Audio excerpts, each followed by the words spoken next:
Di bahasa Indonesia judulnya apa? Perjanjian. Perjanjian.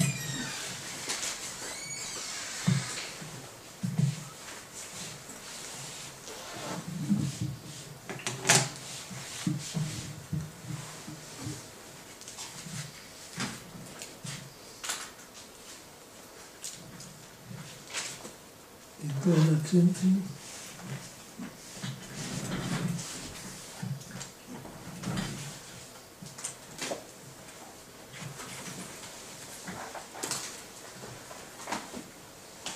Baik, kalau sudah ditanya,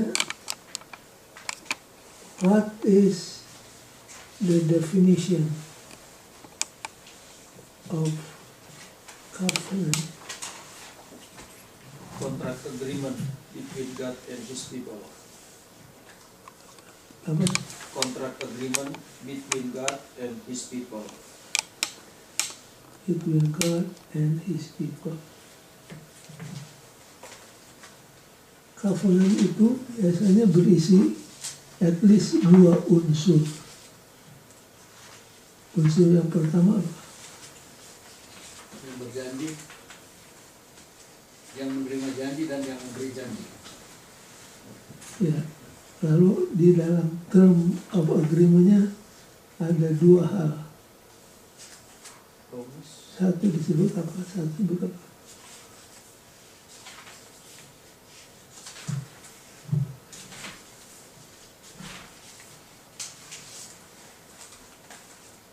Tiap covenant at least mengandung 2 unsur. Unsur yang pertama tadi saya sebut promise. Unsur yang kedua, Kewajiban memenuhi ya apa istilahnya? obligation. Ya betul, sedikit lagi yang lebih tepat. Komitmen. Komitmen boleh sedikit lagi. Promise sudah betul. Ya, Tuhan kan punya janji, tapi Ya, ada apanya?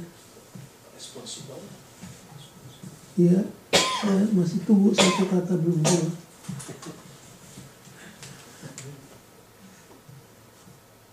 faith. No. Perjanjian. Ya, tapi ada juga faith. Enggak. Perjanjian. Satu lagi, saya belum dapat. Mesti dapat.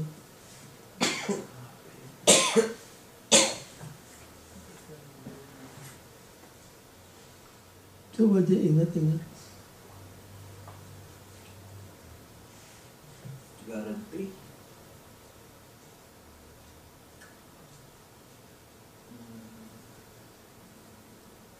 Setiap covenant ada claim, ada promise.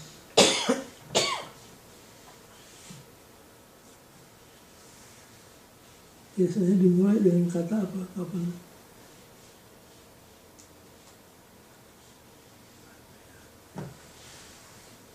Oke, covenant di Sinai.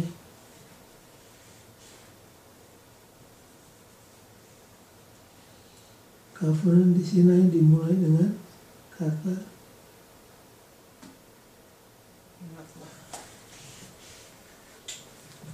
saya tahu yang itu kata yang biasa sekali. Ingatlah bahwa Apa? remember. Janji Tuhan kan itu pendeta. Apa? Janji Tuhan kan. Betul. Iya. Ada satu lagi, promise sudah betul. Iya. Yang satunya saya belum dengar. Yang tadi itu betul semua, tapi I am the Lord. yang pas sekali. Oh, oke. Saya tidak akan beranjak sebelum karena musik saudara tahu cuma ada di subconscious saudara.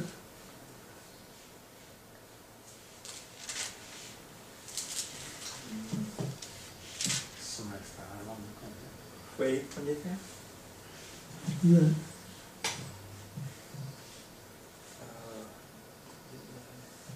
Ikatan timbal balik.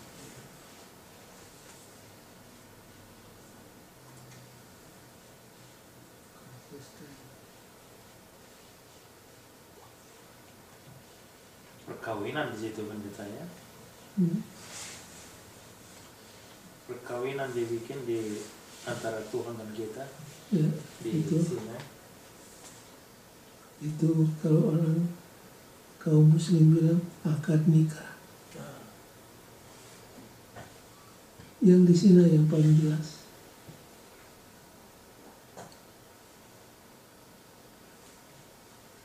Ada yang ingat Sinaitic Covenant di mana? Di sini. Enggak ayatnya. Keluaran 22 Enggak 19 ayat 56. 56. coba mulai Sacrifice. baca aja ya. If you obey me Nah. fully, Obey. obedience. Kata pertama If if, artinya ada apa? Condition. Nah, that is the word. Condition. Condition and promise. Kondisinya adalah if you obey. Nah, if you obey, maka itu rumusnya jikalau maka. Jikalau maka.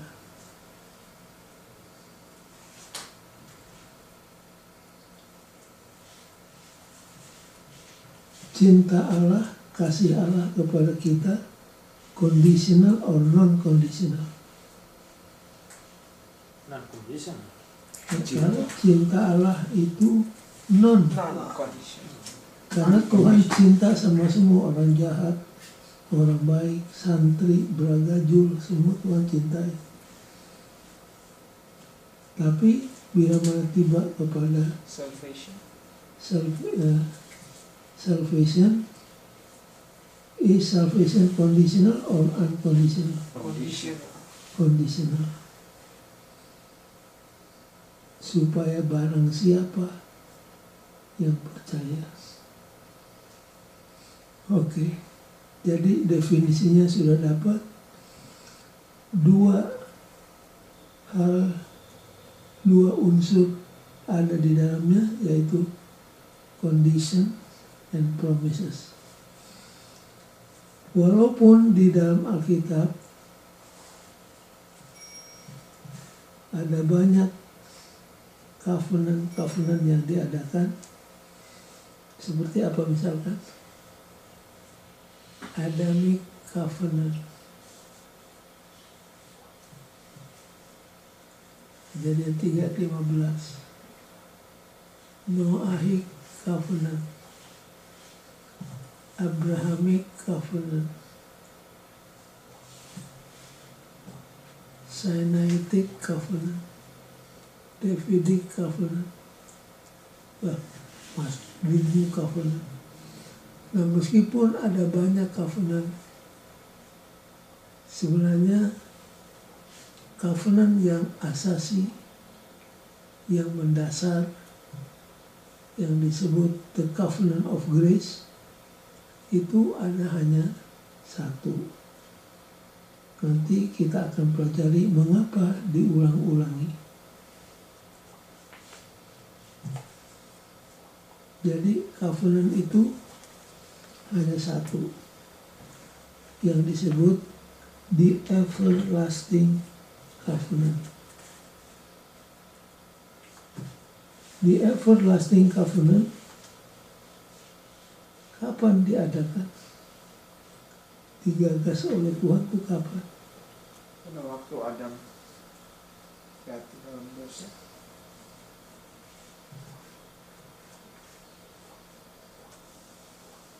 Kejadian 3 ayat 15. Jangan lupa itu pengumumannya.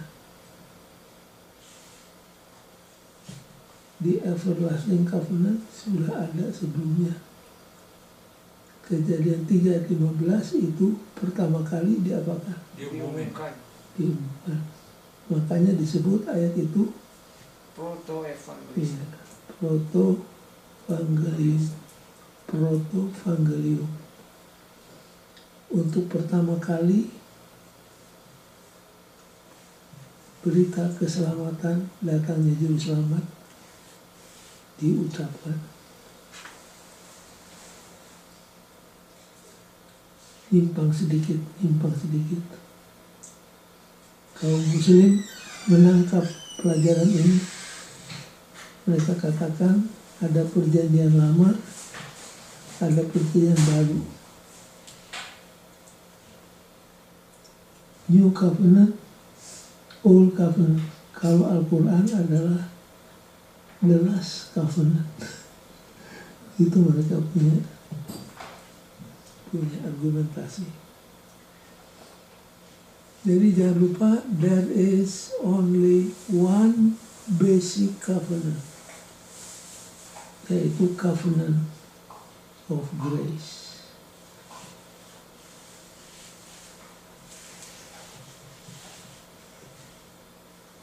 Sekarang kita ambil satu persatu.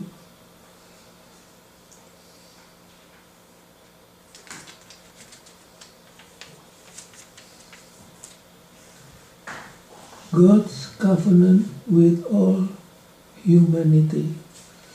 Ini covenant yang mana? Adam.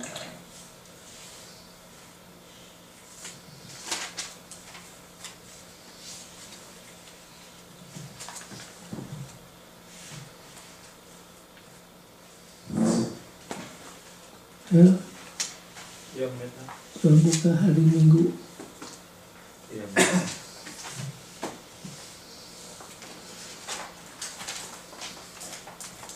Sudah.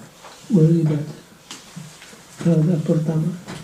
Kita melihat betapa buruknya dunia sekarang ini, yakni kita melihat semua kejahatan ada di dalamnya. Namun Allah tetap sabar terhadap kita. Maka kita hanya dapat membayangkan betapa buruknya sesuatu sehingga Allah harus menghancurkan seluruh dunia dengan air bah. Oke.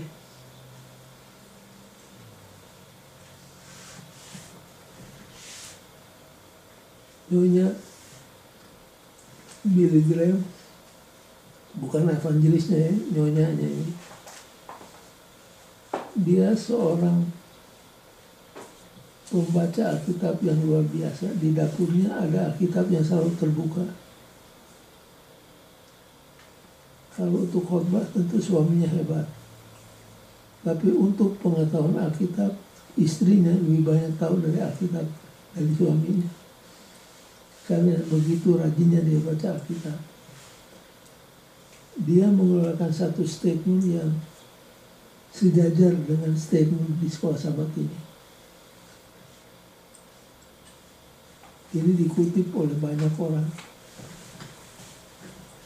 Istrinya Billy Graham katakan, jikalau Tuhan tidak binasakan dunia kita sekarang ini, seharusnya Tuhan memaafkan Sodom dan Gomora dan Bukara. Kalau Tuhan tidak binasakan, tidak cepat binasakan dunia kita ini, yang sudah begitu jahat, begitu najis dan keji, seharusnya Tuhan sudah mengampuni Sodom dan Gomora. Jadi sampai dunia itu dihancurkan oleh air bah, itu mengartikan bahwa kejahatannya sudah Tidak bisa ditoleransi. tidak bisa ditoleransi lagi.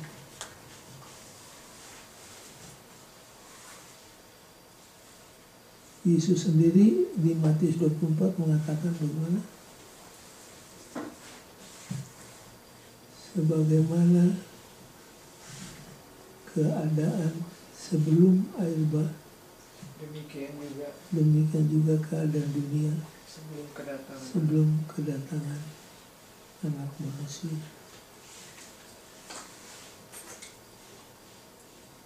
Jadi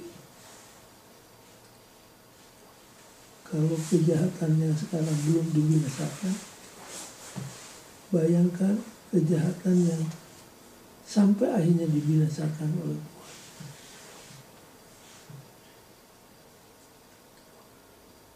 di dalam buku Patriarch and Prophets halaman 91. Coba Hel dibaca.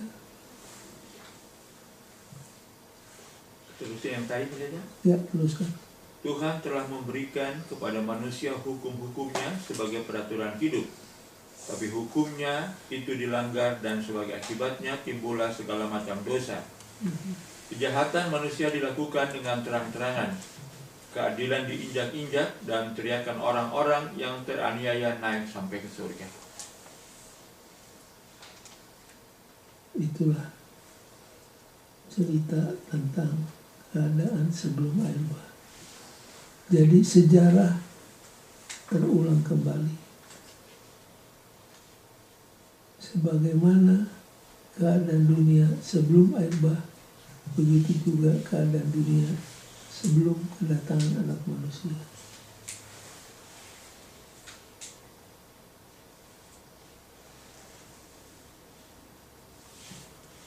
Lalu sesudah Adamic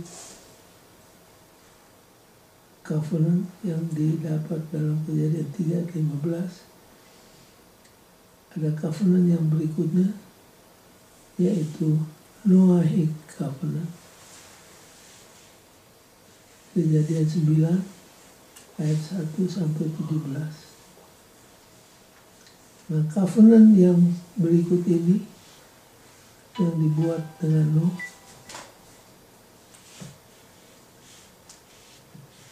ini disebut the most universal among the biblical covenant. Dibuat dengan seluruh umat manusia, binatang, dan juga alam. Di dalam covenant yang satu ini ada apa yang merupakan tanda yang visible? Rainbow.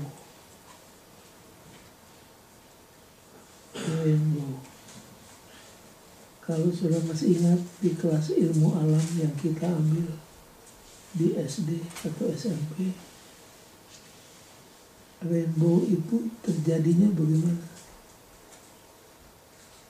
Habis hujan, Pertemuan butir-butir air, Butir-butir air ditambah sinar matahari. Dua unsur ini harus ada. Satu, butir-butir air. Yang kedua, sinar cahaya. Di mana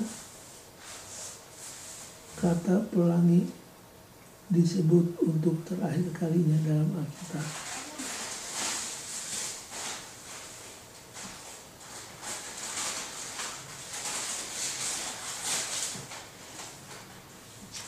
Untuk pertama kalinya di buku Kejadian pasal 9. Kemudian untuk terakhir kalinya di mana ada kata pelangi? Sesudah air bah kali ya.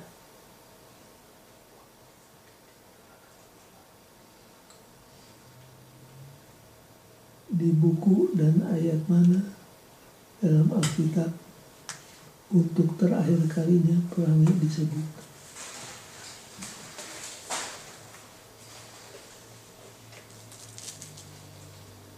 Pertama kali kan di Kejadian 9.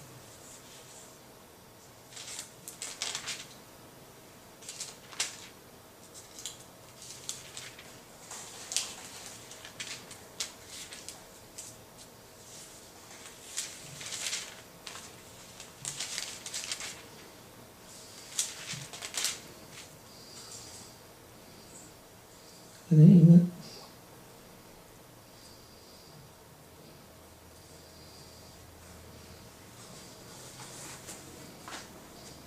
Coba buka buku Wahyu.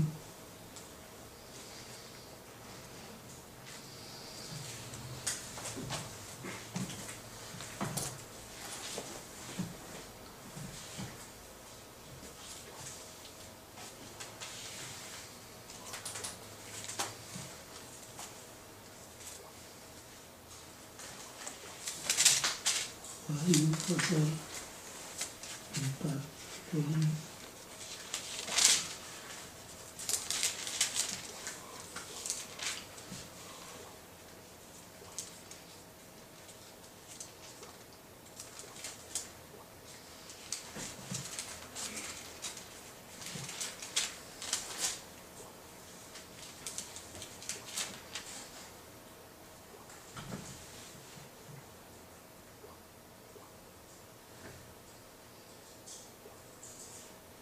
Wahyu 4 ayat yang ketiga. Boleh seorang bacanya? Ayat keberapa teman-teman? Ayat 3 Wahyu 4. Dan dia yang duduk di tahta itu nampaknya bagaikan permata jaspis dan permata sardis, dan suatu pelangi melindungi tahta itu gilang-gilang bagaikan zamrud rupanya. Ulangi. Ya. Ulangi, Pak. Ulangi. Dan dia yang duduk di tahta itu nampaknya bagaikan permata yaspis dan permata sardis, dan suatu pelangi melindungi tahta itu Di Bible study. gilang gemilang bagaikan zamrud rupanya. Jadi di tahta Allah, melengkung di tahta Allah, di atasnya ada apa? Pelangi. Pelangi. Apa signifikans dari pelangi sehingga menghiasi tahta Allah? Jangan lupa saudara-saudara sekalian, karakter Tuhan above all, Dia adalah God is Mercy.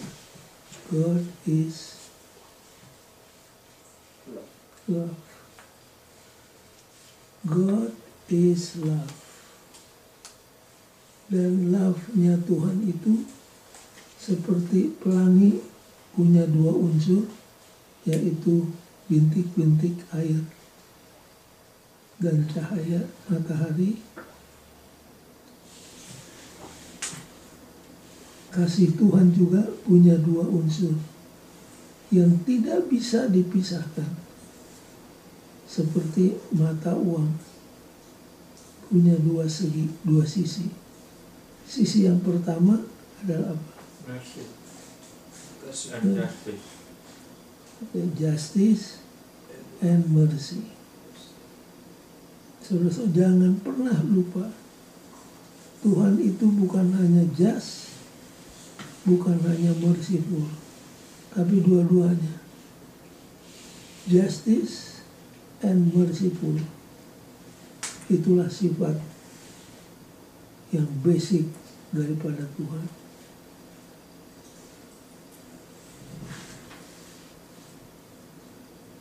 Sekarang kita menyimpang sedikit. Ada orang bertanya, apakah untuk menyelamatkan manusia tidak ada jalan lain daripada kematian Kristus di kayu salib?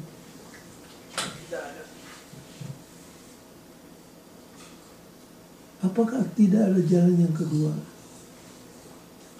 Nah, kalau sudah pelajari doktrin Islam, dalam doktrin Islam, dosa tidak seserius seperti yang diajarkan oleh Alkitab.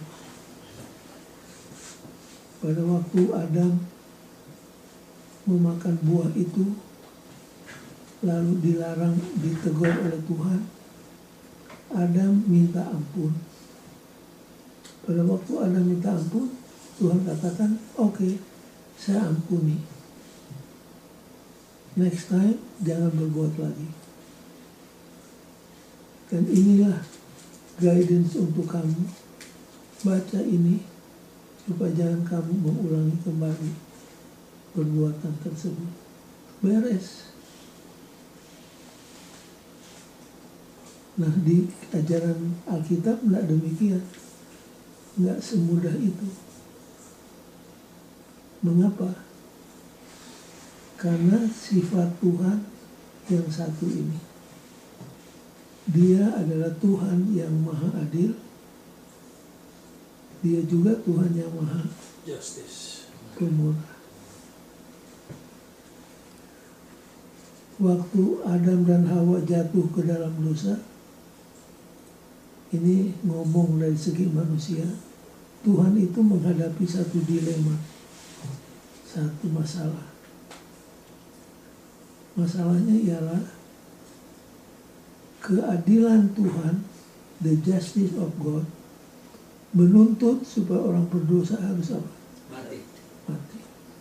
Ayatnya mana? Roma 3. 23. Bukan, satu lagi. 6. Roma 6 ayat 23. Karena upah dosa adalah maut. Ini maut yang kedua ini. Jadi kalau Alkitab tegas, upah dosa adalah maut. Maut yang kedua, maut kekal. Nah sekarang,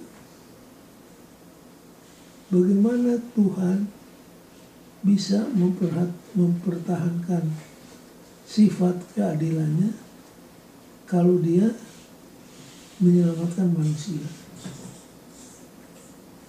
Bagaimana Tuhan bisa membiarkan manusia selamat dari dosa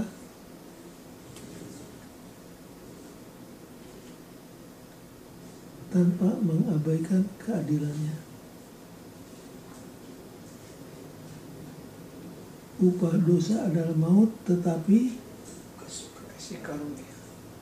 karunia Allah adalah hidup yang kekal melalui Yesus Kristus, Tuhan kita. Jadi,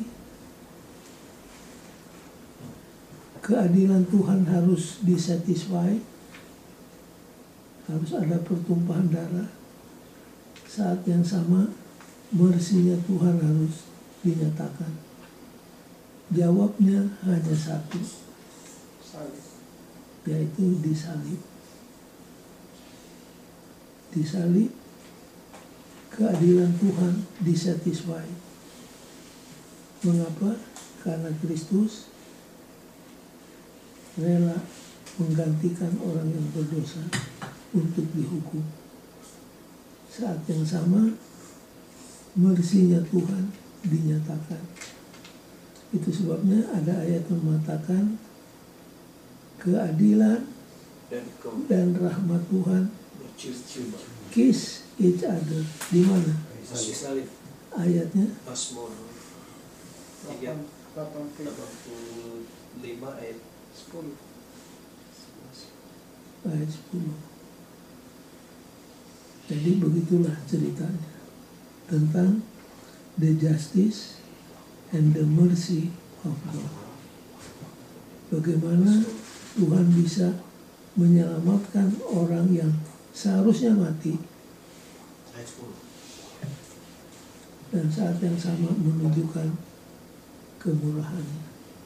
Jawabnya the cross. Di salib itulah keadilan dan rahmat bercium-ciuman.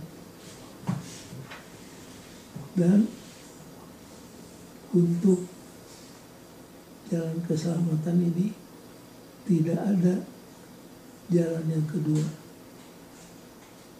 Tidak heran kalau Yesus mengatakan, akulah jalan dan kebenaran dan hidup. Tidak ada seorang pun bisa datang kepada Bapa kecuali melalui aku. Kedengarannya sangat eksklusifistik, tapi memang demikianlah adanya. Baik, satu poin lagi. Tuhan itu maha adil. Saat yang sama Tuhan itu maha pemurah. Tapi kalau saudara baca Alkitab, nampaknya yang satu melebihi yang lain. Yang mana yang lebih dominan kelihatannya? Justice atau mercy? Mercy. Mercy. Contohnya,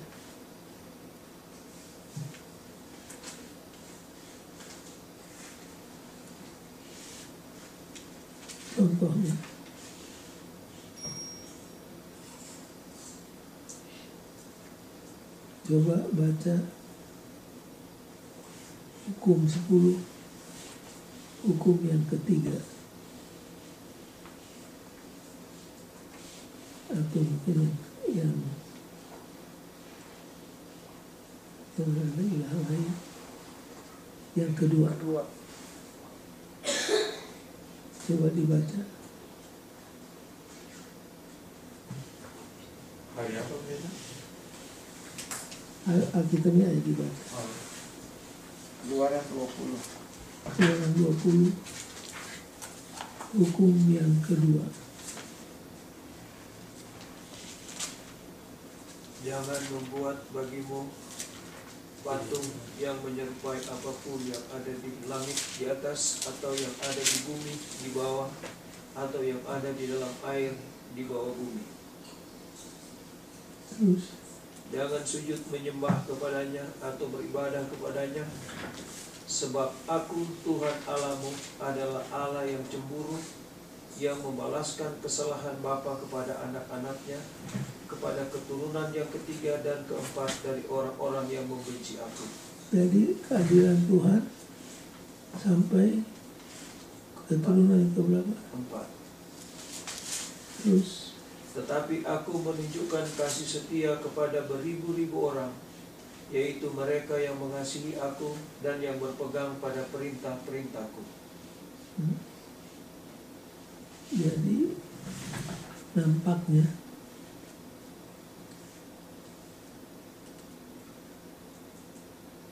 kemurahan Tuhan, the mercy of God, sepertinya lebih dominan daripada keadilan. Dan untuk itu kita berterima kasih.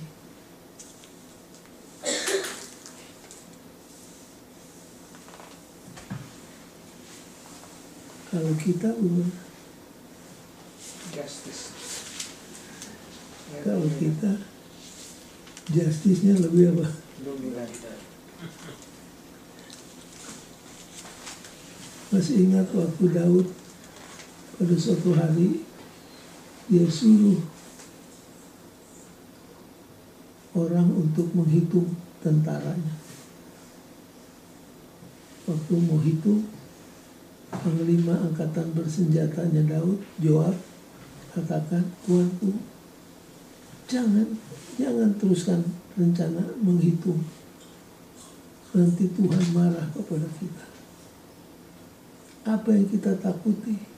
Coba lihat, di peperangan sini kita menang, peperangan sana kita menang. Kenapa mesti hitung-hitung lagi? Bukankah Tuhan bersama dengan kita? Tapi Daud katakan, hitung. Ya, karena Commander in Chief katakan itu, akhirnya apa? Hitung. Itu belum habis menghitung, tiba-tiba suara Tuhan melalui Nabi datang. Apa katanya? Ada 3 pilihan. Siapa yang suruh kamu menghitung? Bukankah selama ini Tuhan selalu campur tangan di dalam peperangan sehingga kamu terus menang terhadap musuhmu? Kenapa mesti dihitung lagi? Karena itu sekarang kamu pilih 3 hukuman yang Tuhan akan jatuhkan kepada kamu karena usaha untuk menghitung. Apa salahnya menghitung? Ada keraguan. Unbelievable. Tidak bersandar pada pada waktu bangsa Israel mau keluar dari Mesir ke Kanaan, Tuhan suruh apa? Itu. Itu waktu mereka tiba di lembah Sitim, diadakan apa? Caca jiwa. Caca jiwa. Jadi sensus yang kedua. Jadi ada sensus yang pertama, ada sensus yang kedua. Itu yang suruh hitung siapa? Tuhan. Tuhan. Nah, kali ini yang suruh hitung siapa? Tahu. Tapi Tuhan marah. Dikasih 3 alternatif, pilih satu. Akhirnya Daud pilih satu. Bagaimana caranya Daud memilih? Bahwa Tuhan yang menghukum daripada manusia. Saya lebih baik dihukum oleh Tuhan daripada dihukum oleh majelis sidang. Karena kalau dihukum Tuhan, hukumannya bercampur dengan apa? Mercy. Dengan mercy. Kalau di kita kadang-kadang udah dihukum, tidak ada mercy. Nah, kita pun dalam hidup kita, hubungan satu dengan yang lain sebagai umat Tuhan, harus ingat ini. Nyonya White katakan, kalau saudara harus ambil keputusan yang menyangkut keadilan dan rahmat, lebih baik saudara bersalah tapi miring kemana? Rahmat. Daripada bersalah miring ke Justice. keadilan. Jangan lupa itu.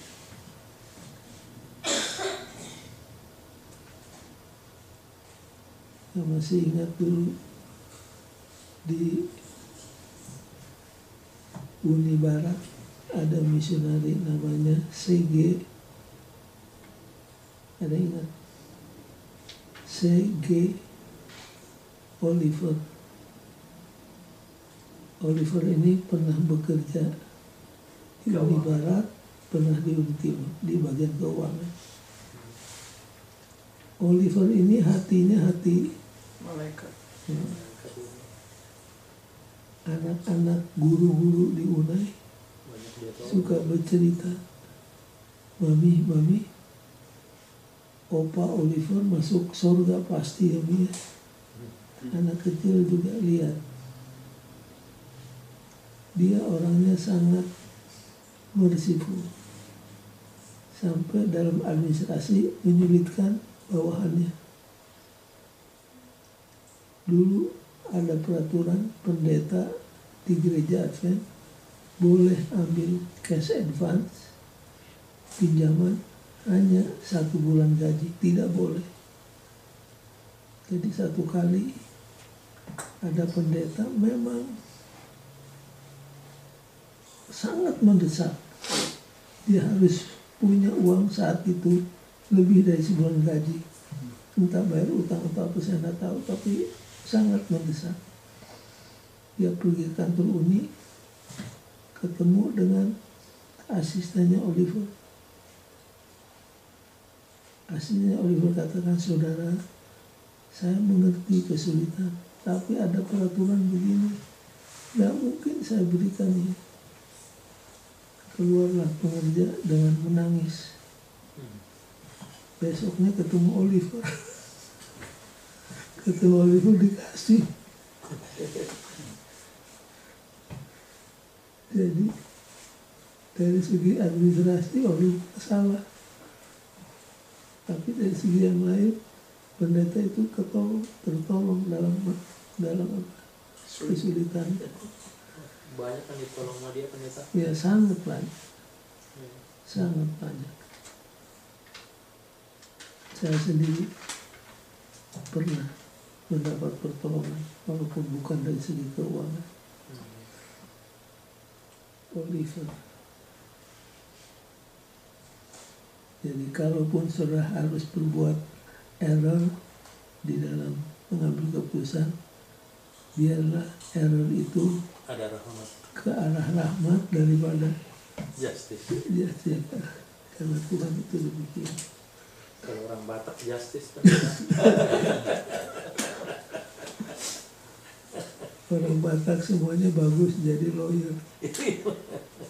Ada rahmatnya saya lihat. Makanya banyak orang hukum ya, orang tapi jago jurusan. Tapi ada satu diplomat ulung dari orang Batak. Pak Rio masih ingat? Siapa itu kata? Siapa? Siagian. Ya, Waduh itu orang Batak tapi lain tuh. ya. Apa ya? Diplomat jago dia. Pak Siagian itu. Orang Bendungan Hilir. Siagian. Oh bukan yang ikutan. Sampai orang katakan biasanya kalau orang Batak bagusnya lawyer. Tapi yang satu ini manuver diplomatiknya luar biasa. Tapi datang ke konsulat ngerokok dia punya. Oh si tuh. Baik. Apa isi covenant dengan Nuh? Bahwa bumi ini tidak akan dibinasakan dengan air bah. Tidak ada lagi kena air bah, tapi tsunami datang kan dia.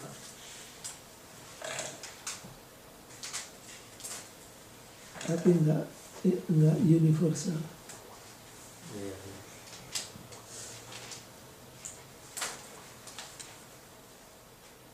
Lalu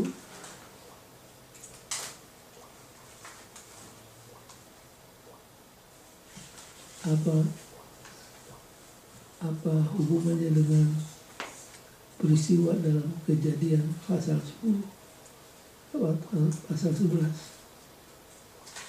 Menara Babel. Tuhan katakan bumi ini tidak akan dibinasakan oleh air untuk kedua kalinya.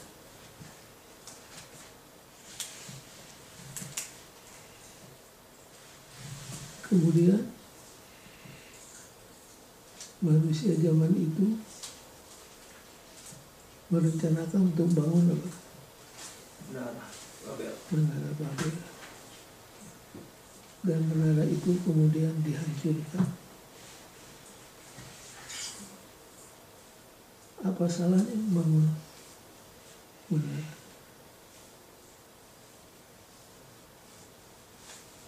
Mereka membanggakan diri. Ada yang mengatakan seandainya Tuhan menurunkan kembali air bah, maka kita tidak perlu bangun batu. Kita bisa lari, menyelamatkan diri, karena kita bisa membangun menara. Ada yang mengatakan demikian.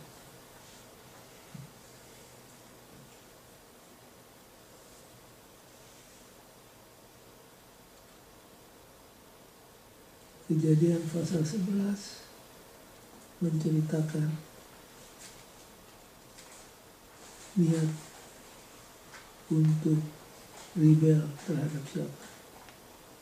Terhadap Tuhan. Tuhan katakan, hendaklah kamu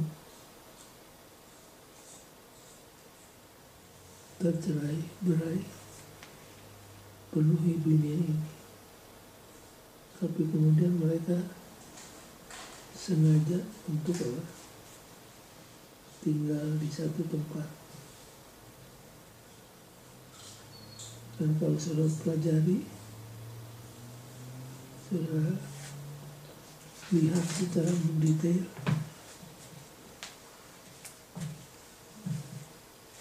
dari caranya Tuhan bicara, kelihatan itu adalah usaha untuk apa?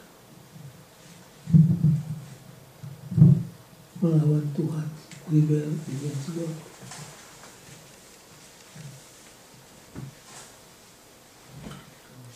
Sesudah ini datang covenant yang berikutnya. Itu dimulai dengan Kejadian pasal 12. Covenant dengan siapa? Abraham. Abraham. Dan kalau sudah pelajari Berapa kali diulangi kabunan dengan Abraham? Kejadian 12, Kejadian 15, Kejadian 17. Apa isinya?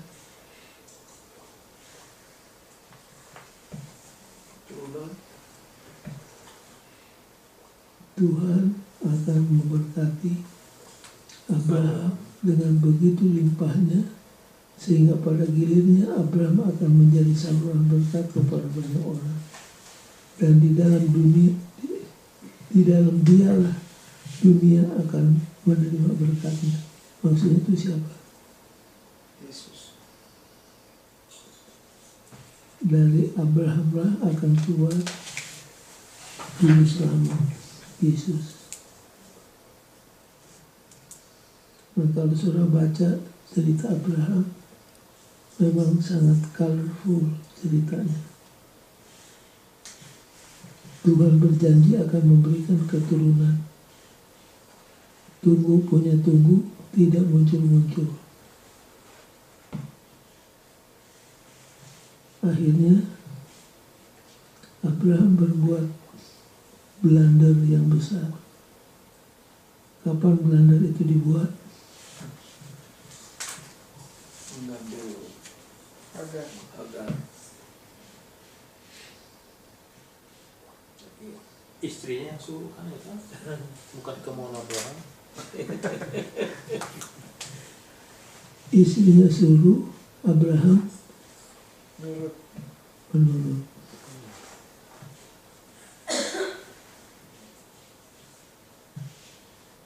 Apakah perkawinan Abraham dengan Hagar disetujui oleh Tuhan?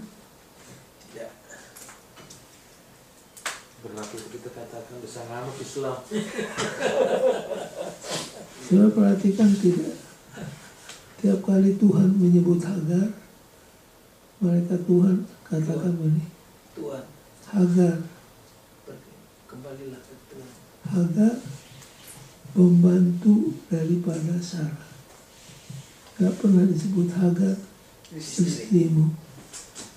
Hagar pembantu dari Sarah. Hagar pembantu dari Sarah. Tapi begitulah. Abraham harus tunggu berapa tahun baru janji itu?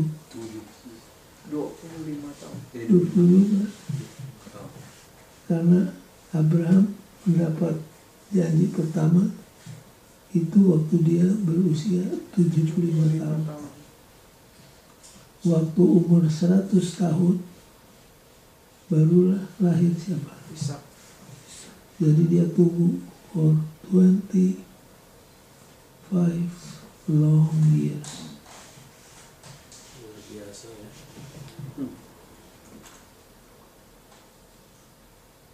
Nah, sesudah Abraham baru kita tiba kepada Sinaitic Covenant. Kalau Sinaitic Covenant dibuat dengan siapa? Bangsa Israel. Dengan bangsa Israel. Isinya bagaimana? Jikalau kamu menurut firman-Ku, kamu akan menjadi Kepala. kamu akan menjadi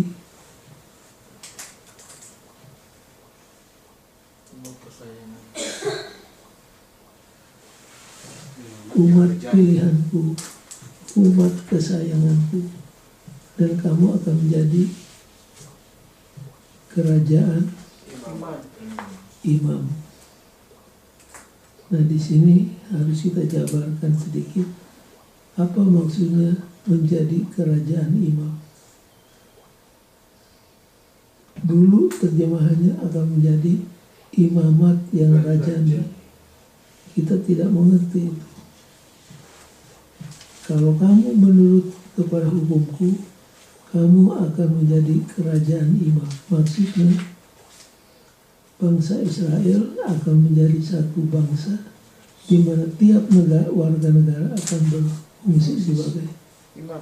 imam. Doktrin inilah yang kemudian hilang dari gereja Kristen, tapi di-rediscover oleh siapa? Martin Luther. Martin Luther. Ini adalah doktrin Martin Luther yang ketiga. Sesudah sola scriptura, sola fide, yang ketiga priesthood of all believers. Bahwa tiap anggota berhak membaca Alkitabnya sendiri secara pribadi, dan setiap anggota pun berhak untuk mengajarkan apa yang dibacanya dari dalam Alkitab. Yang selama abad ke-8 itu dilarang. Anggota dilarang baca Alkitab, dilarang untuk mengajarkan Alkitab.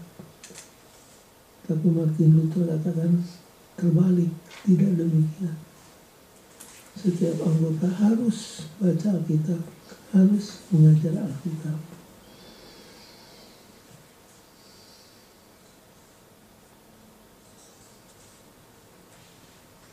Nah sekarang Sinaitic Covenant itu nampaknya tidak dibaca dengan teliti oleh saudara-saudara kita dari gereja Protestan lain. Mengapa? Karena buat mereka, orang Kristen sekarang, Israel itu masih merupakan bangsa umat pilihan Tuhan. Sampai sekarang. Nah kita gereja Advent, istilahnya part company with them, bila mana membahas tentang status Israel. Buat kita, karena covenant itu sifatnya kondisional, begitu Israel ingkar dari ketentuan-ketentuan covenant tadi, sampai akhirnya Israel diapakan oleh Tuhan? Ditolak. Status sebagai bangsa pilihan dicabut. Segala responsibilities, segala privileges, Yesus katakan itu dicabut dari kamu dan akan diberikan kepada bangsa yang mengeluarkan buahnya. Ayatnya Matius. ayat Matius 21 ayat 43.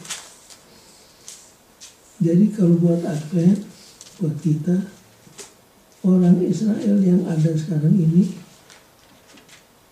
dari segi bangsa mereka ditolak, tapi secara pribadi mereka bisa diselamatkan kalau mereka terima Yesus sebagai Tuhan dan Juru Selamat. Dan Ellen White menulis, pada zaman akhir akan banyak orang-orang Yahudi yang bertobat dan menerima Kristus sebagai Juru Selamatnya, dan mereka akan dipakai untuk bantu menyelesaikan pekerjaan Tuhan. Saya rasa sekarang udah dipulpil pendeta. Ya, Apa yang tertulis dimanapun ada di ujung langit manapun kau berada, maka akan kukumpulkan kamu. Di Ulangan itu kalau nggak salah. ya, Ya, Mei 48 mereka udah datang kembali semua. Berdirinya negara Israel. ya. Sekian ribu tahun jadi diaspora itu. Tapi mereka sudah bukan lagi Bangsa bangsa pilihan. pilihan. Nah, di sinilah kita berbeda pendapat dengan gereja lain. Kalau gereja lain sampai sekarang masih berkeras, Israel itu adalah umat pilihan Tuhan. Dari mana kita tahu? Dari pelajaran sekolah sahabat yang sudah kita pelajari belakangan ini, Iya, terlebih buku Yeremia. Yeremia. Tuhan sudah memberikan surat talak, masih ingat? Yeremia 28 ayat 15 itu bunyinya. Sampai sekarang masih ada pendeta Protestan di TV, Yang di Texas itu. Biar lagi. Bill Hagee, dia yang paling getol. Kalau Anda bisa memberikan $300, berarti Anda memindahkan satu orang Israel ke tanah airnya. Nah, di mana letak perbedaan kita dengan mereka? Perbedaannya ialah bahwa covenant yang dibuat oleh Tuhan dengan Israel itu conditional.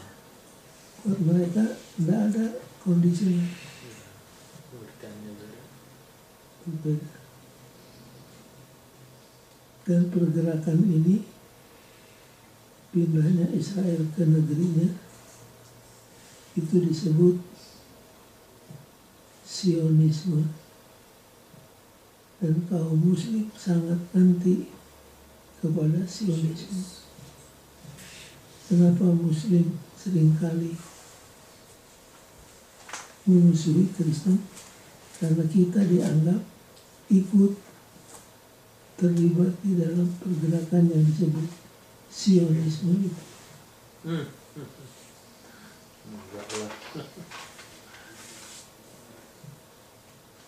Itu yang salah satu yang menyebabkan prejudis kaum muslim kepada kita.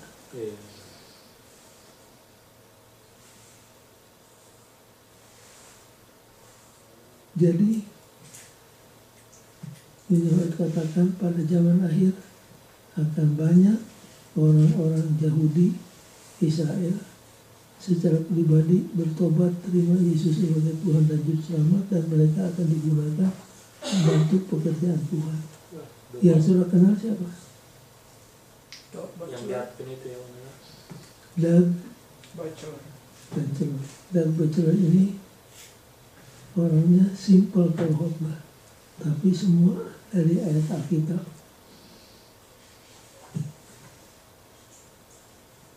Yang satu lagi siapa? Yang satu lagi namanya ada di buku Sekolah Sahabat Saudara-saudara, Clifford Goldstein. Kalau Doug Bachelor pembicara yang fasih, Goldstein penulis yang kalau dia menulis sangat mendalam. Buku-bukunya sudah ada 14. Kebetulan saya selalu membeli bukunya. Ada 14 paling sedikit.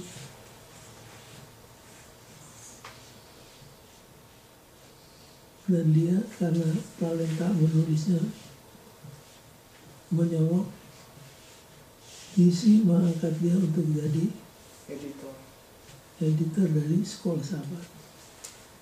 Jadi bosnya Sekolah Sahabat adalah Clifford, orang Yahudi.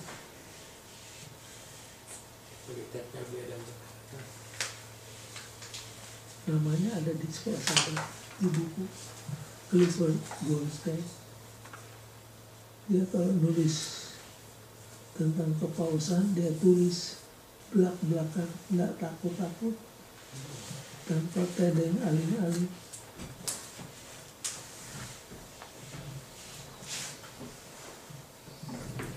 Sesudah Abraham siapa? Israel. Covenant di Sinai.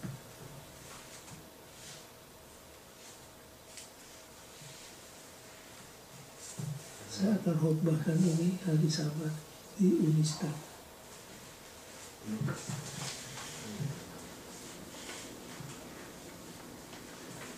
Jadi Israel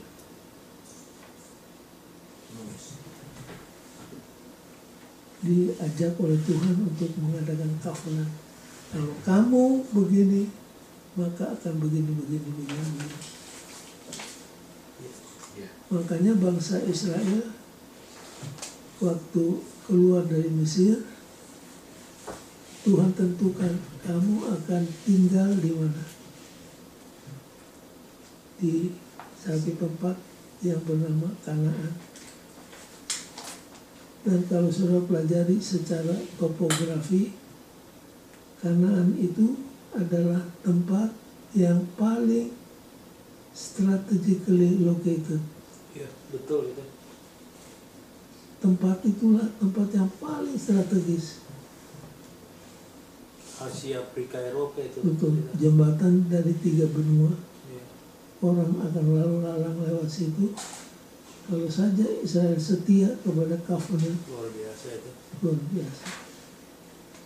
Tapi sayang Israel gagal. Nah, di sini Paulus katakan kegagalan Israel menjadi keuntungan buat kita. Ada yang katakan untung Israel gagal.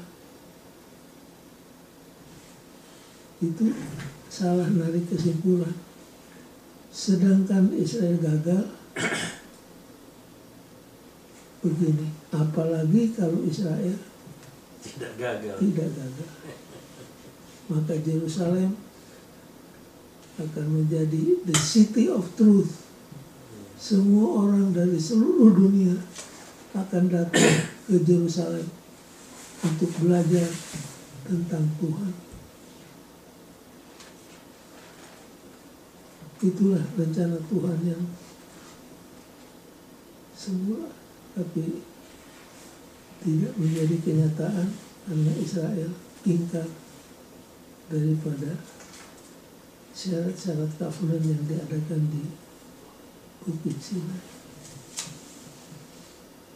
Tapi dapat sekarang semua pendeta di bawah laut itu rupanya hartanya luar biasa. Itu Nggak diagali sama mereka itu. orang bilang antar, Iya. belum diolah. Kalau diolah, dan kalau saudara baca buku Ulangan, Tuhan yang kita pikir. kalau saudara baca buku Ulangan, Musa menyebutkan tanah Israel itu tanah yang terbuat dari apa katanya? Madu. Udah kaya banget itu ya. Memang waktu diselidiki itu tambang-tambang di sana Iya. masih apa? Belum mereka mau gali kan ya? Belum. Iya. Luar biasa mereka.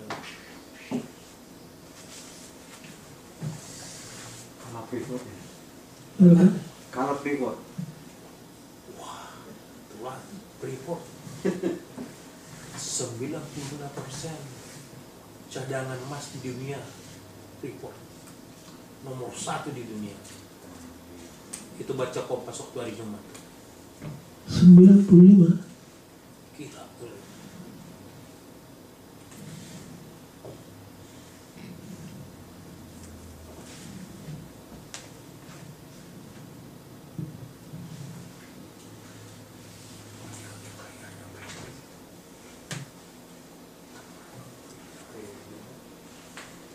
Sayang Israel tidak ikut apa yang dipropos di Sinaitic Covenant. Kalau saja Israel ikut, keadaan menjadi berbeda daripada sekarang ini.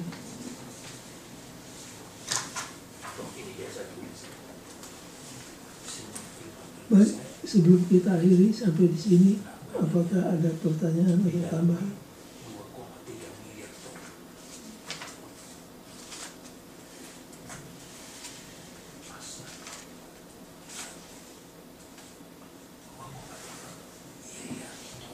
Belum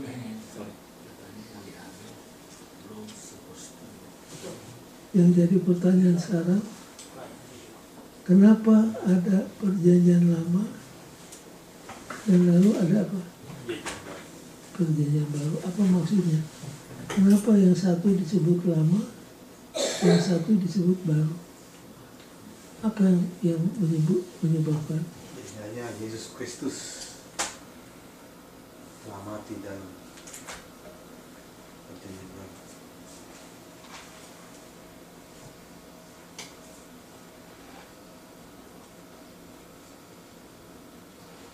Untuk itu kita harus membaca Keluaran pasal 24.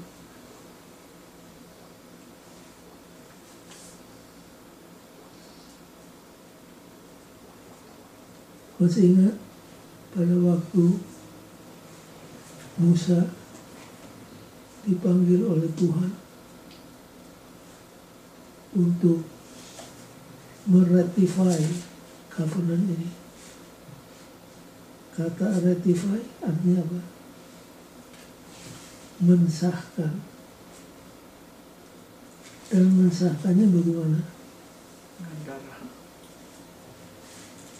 Coba buka Keluaran pasal 24. Kenapa disebut lama? Kenapa disebut baru? Inilah jawabnya.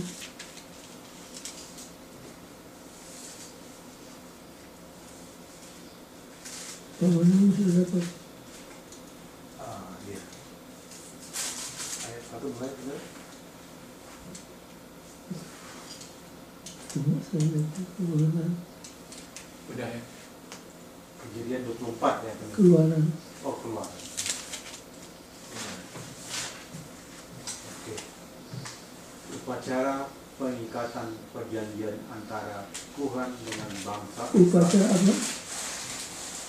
Upacara apa? Pengikatan perjanjian antara Tuhan dengan bangsa Israel. Pengikatan maksudnya ratify.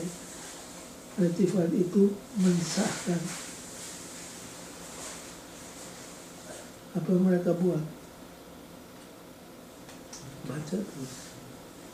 Berfirmanlah ia kepada Musa, naiklah menghadap Tuhan, engkau dan Harun, Nadab dan Abihu dan 70 orang dari para tua-tua Israel, dan sujudlah kamu menyembah dari jauh.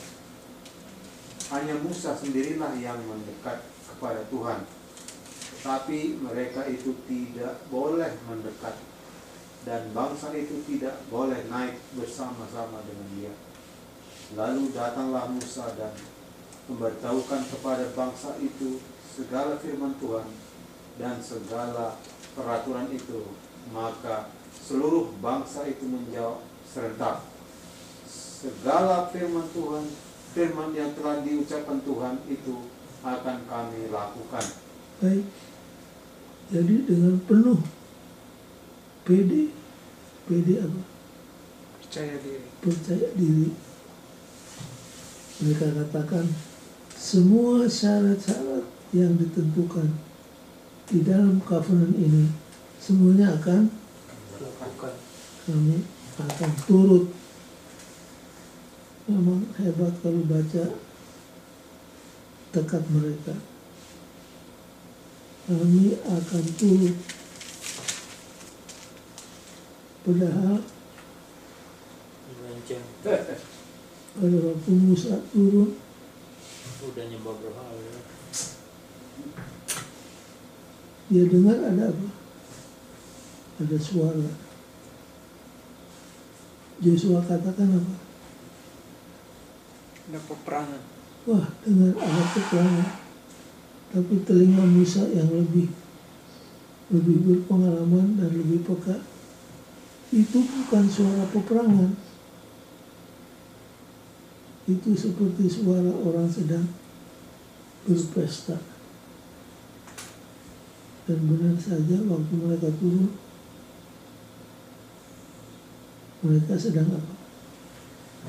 Sedang terlibat dalam seksual orgy yang sangat menjijikan.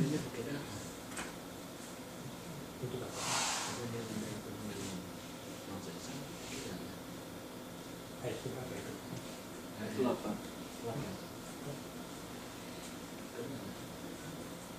Jadi waktu pengesahan covenant ini, Kemudian Musa apa yang dibuat? Dengan apa?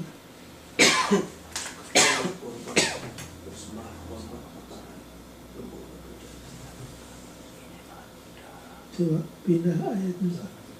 Coba dibaca ayat. Moses then took the blood, sprinkled it on the people, and said, "This is the blood of the covenant that the Lord hath made with you in accordance with all this word." Jadi dengan demikian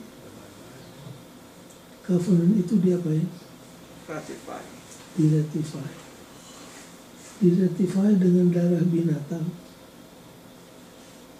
Yang melambangkan Yesus. Kalau perjanjian baru diratifainya oleh apa? Darah Kristus. Darah Yesus. Oleh karena itulah, oleh karena waktu meratify covenant ini, maka ada istilah lama dan baru.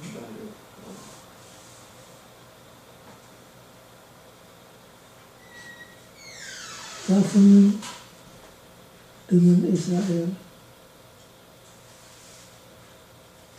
dibuat oleh Tuhan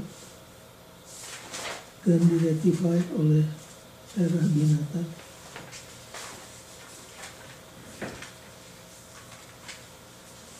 Sedangkan perjanjian baru diratified oleh Darah Kristus. ayatnya di mana? Matius 26 ayat 24.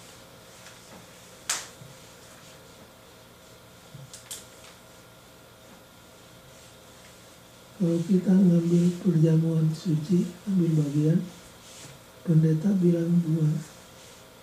Inilah Minumlah kamu sekalian dari cawan ini, karena inilah apa? melambangkan darah Kristus Anggur yang ditumpahkan. ke-13 Yang dicurahkan untuk menjadi keampunan bagi banyak orang. 1 Korintus pasal yang ke-11 Ayat 25. ayat 23 sampai 25.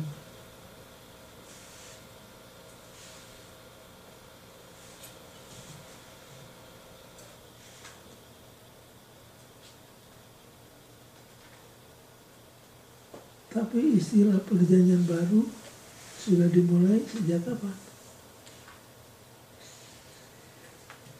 Adam. Istilah New Covenant sudah muncul di mana?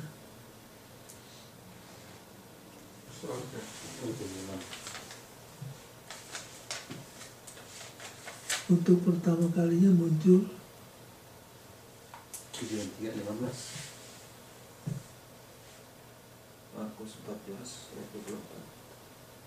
coba buka Jeremia 31 ayat 31 sampai 34.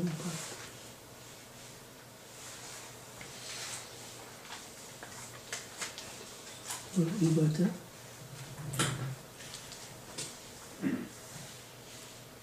Gimana itu namanya?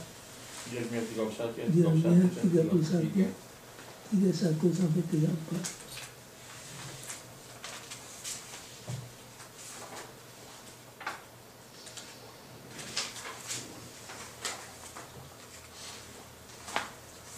Sesungguhnya akan datang waktunya, demikianlah firman Tuhan, aku akan mengadakan perjanjian baru dengan kaum Israel dan kaum Yehuda. Perjanjian apa?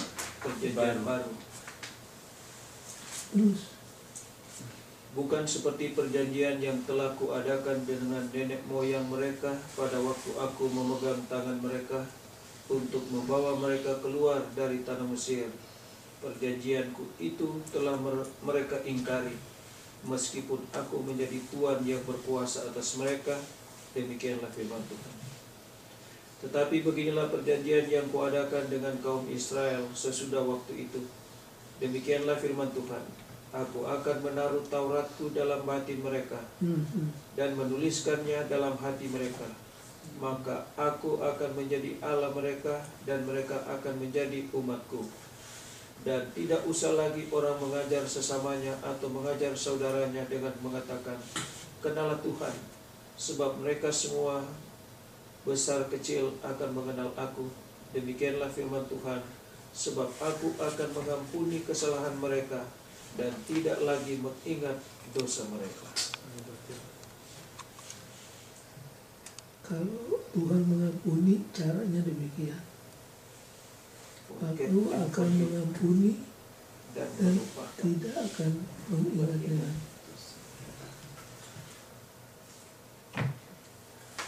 Tuhan saja tidak mengingat. Tapi banyak orang akan pikirannya lebih tajam dari Tuhan. Tuhan sudah lupa, dia masih ingat. Iya bawain itu pendeta. Tuhan aja udah ampuni kita, tapi yang lain masih ingat-ingat. Ya, lebih tajam dari Tuhan.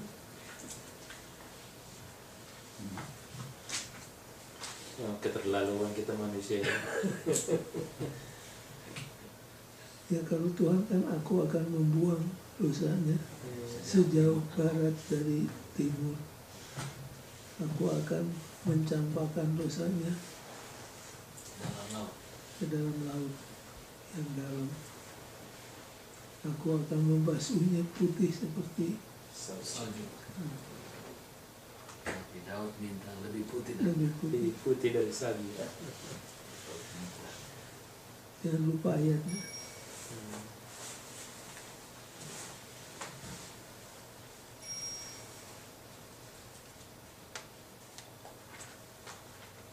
Jadi kalau perjanjian baru, hukum Tuhan akan dituliskan di dalam Hati. hati kita. Akan budi.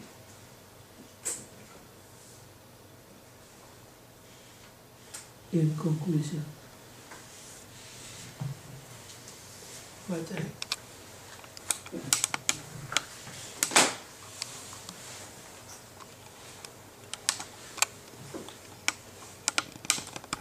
Baca. Jeremiah prophecy of the new covenant is a reaffirmation of God's eternal covenant, which find its ultimate expression in Christ's death of the cross. God's covenant in its various phases has always offered salvation through righteousness by faith in Christ's death. Yang harus digaris bawahi kalimat terakhir. Perjanjian Tuhan dalam segala fasenya selalu berhubungan dengan keselamatan oleh iman dalam kematian Kristus. Itulah isi daripada The New Covenant.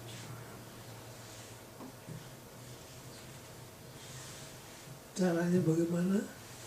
Hukum Tuhan akan dituliskan dalam hati kita. Apa maksudnya?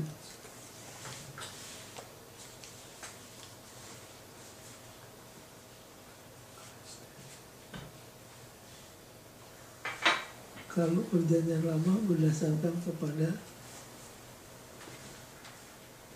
janji Israel. Perjanjian baru berdasarkan kepada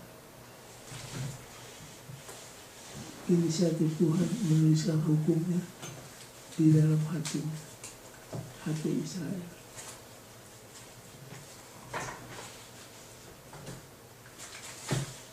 Kalau baca konklusi yang pertama, intinya apa?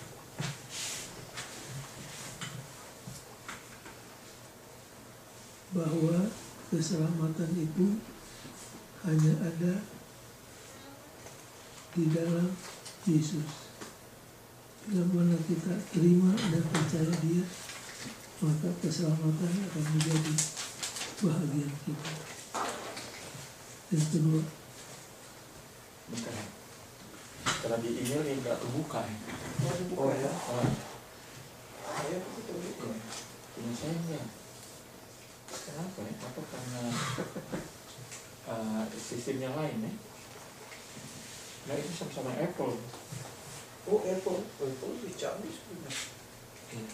Ini malah nggak bisa, makanya dibikin sendiri.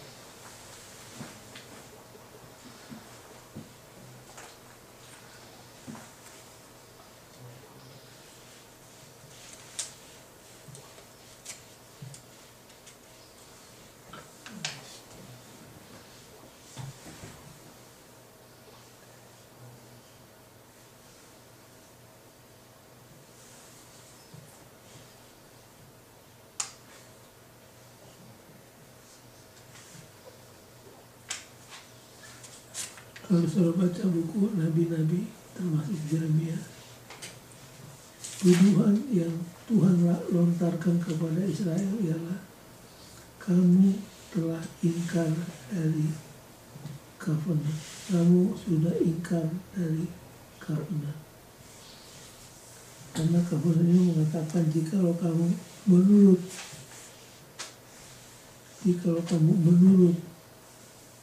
inilah kalimat yang dimana Israel telah gagal. Condition. Tidak menurut. Kalau sampai Israel menurut, ceritanya memang jadi lain. Israel akan jadi apa? Kepala, bukan buntut. Israel akan menjadi kreditor dan bukan Peminjam. Tapi itu semua sirna karena Israel tidak memenuhi syarat-syarat daripada covenant. Yang kedua, Remember that salvation comes only from the righteousness of Jesus, credit to us by faith. jadi saudara jangan lupa, kalau sampai saudara dan saya selamat masuk di surga, yang menyelamatkan kita bukan kebenaran kita. Kebenaran kita hanya merupakan apa? Respons. Kain lara, kotor. Kain lara, kain kotor, kain najis. Jadi kalau sampai kita selamat dalam surga, itu hanya karena kebenaran Kristus yang dikreditkan kepada akun kita. Dan itu terjadi apabila kita dengan iman menerima kebenaran Kristus. Inilah yang tidak diterima oleh banyak orang. Mereka katakan, aduh, terlalu enak dong. Masa hanya dengan cara yang sederhana itu kita bisa selamat. Jadi saudaranya maunya apa? Tidak adil. Mestinya bagaimana? Jadi saudara ingat, kebenaran kita seperti kain lara. Kebenaran kita bagaimanapun diurus, diatur, dihiasi, diperbaiki, tidak akan pernah menyelamatkan kita. Kita selamat oleh karena kebenaran Kristus yang dihisabkan, yang dikreditkan kepada kita. Jadi dengan demikian keselamatan kita itu semua milik sama Kristus. Nah disinilah masuk suratan Paulus kepada Filemon. Paulus katakan kepada Filemon, terimalah Onesimus bukan sebagai budakmu, tapi sebagai saudaramu. Seandainya masih ada tunggakan hutang dari Onesimus kepadamu karena dia curi uangmu, cat kepada akun saya. Jadi kebenarannya itu diperhitungkan sebagai kebenaran dari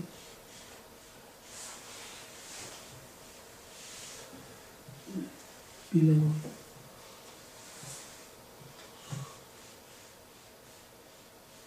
Jadi ingat, kalau sampai saudara dan saya selamat, kita selamat oleh karena satu anugerah. Oleh karena kebenaran yang dihisabkan, dikreditkan di akun kita. Jadi nanti kalau ada orang tanya, jadi kenapa kita harus menurut? Nah, Toh sudah dihisapkan. menurut itu adalah bukti bahwa kita itu terima. menurut itu adalah evidence of salvation. Jadi ayatnya Efesus 2 ayat 8, tapi kita berhenti di ayat 9. Kalau baca Efesus 2 mesti berhenti di ayat 10. Kita diciptakan dalam Kristus untuk perbuatan baik. Kita diselamatkan untuk menurut, bukan kita menurut supaya selamat. Ketiga dan terakhir, Though the Bible mention many covenant, there is only one basic covenant. walaupun ada banyak covenant yang dibuat, sebenarnya covenant untuk keselamatan itu hanya ada berapa? Hanya satu. The covenant of grace. The covenant of grace.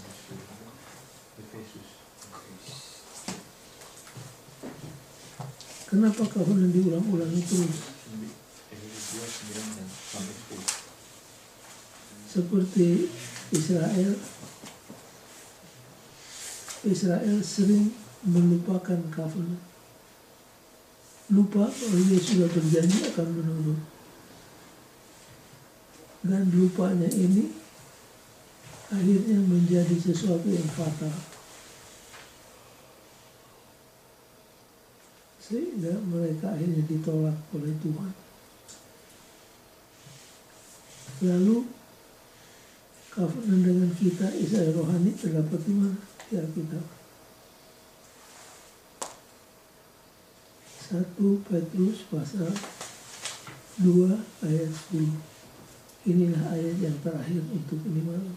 Tapi dibaca dulu. 1 Petrus 2 ayat 9 dan 10.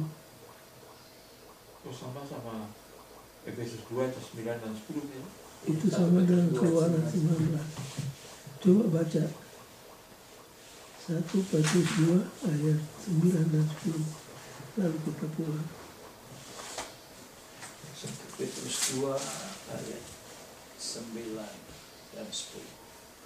Tetapi kamulah bangsa yang terpilih, imamat yang rajani, bangsa yang kudus, umat kepunyaan Allah sendiri, supaya kamu memberitakan perbuatan-perbuatan yang besar dari Dia yang telah memanggil kamu keluar dari kegelapan kepada terangnya yang ajaib. Kamu yang dahulu bukan umat Allah, tetapi yang sekarang telah menjadi umat-Nya, yang dahulu tidak dikasihani, tetapi yang sekarang telah beroleh belas kasihan. Jadi jelas kenapa sampai verbatim diulangi Keluaran 19, karena Israel sudah Gagal. gagal. Maka Tuhan mengadakan perjanjian dengan Israel rohani.